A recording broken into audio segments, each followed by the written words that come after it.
Good morning. We're taking another look at guncalendars.com, where we attempt to archive our daily firearms history. And today it's not so much a firearms event as an atrocity that was used for justification for more firearms prohibition, but I believe it's also an incident that can be used as an example, a recent history for reason to own firearms. What we're talking about is the riots in Los Angeles in 1992. Often called the LA riots, but since there had been other riots in Los Angeles, I like to call them the 92 riots. These are an interesting experience. I had a chance to go check out the riots. I also lived through these riots as an adult.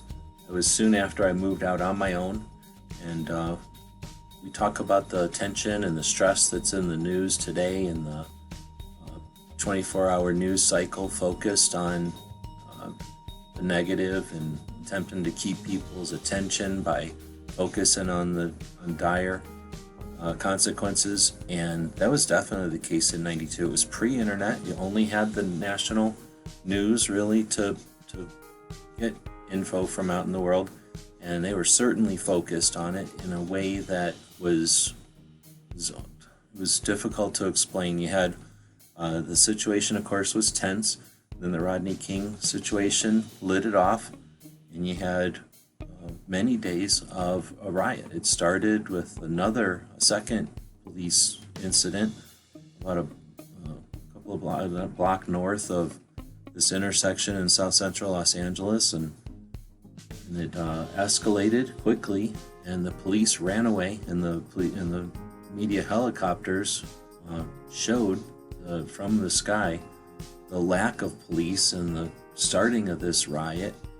It fed all the lawbreakers to come out and feast, because the helicopters were literally letting them know that where the police lines were, and it allowed this whole neighborhood to just erupt.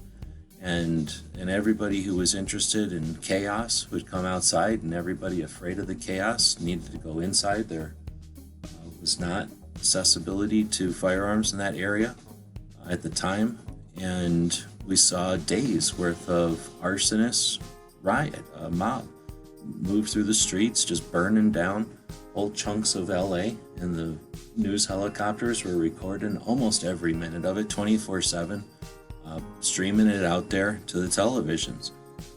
It eventually ended as the mob moved north, and I had a chance to go visit this whole area and see the healed scars now, but see some of the buildings and the relationship, how far away they are from each other, and the neighborhoods that these affected. And as the mob moved north and was burning down chunks of the town, headed towards central, the downtown Los Angeles, it reached about to Chinatown, or to Little Koreatown, or whatever it's called. And that's where you get the pop culture reference to rooftop Koreans. But those store owners, those family members, those individuals that stood on the roofs of property in order to protect, standing without any shots fired, just standing, the presence of humans with rifles on top of buildings was enough to stop a mob of people without any focused reason other than chaotic violence or whatever.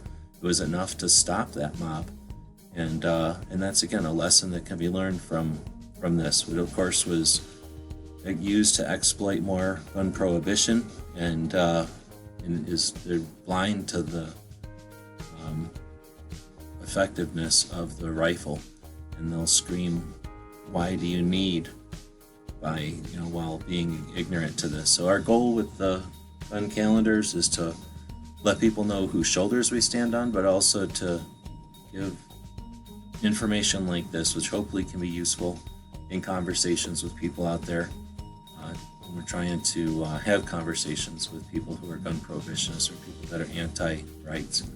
Let us know in the comments what you think, wherever you happen to find the video. I want to thank our Patreons for giving us the time and the motivation to work on projects like this one and our other 2A history projects. We really do appreciate it. We appreciate you. Thank you for watching.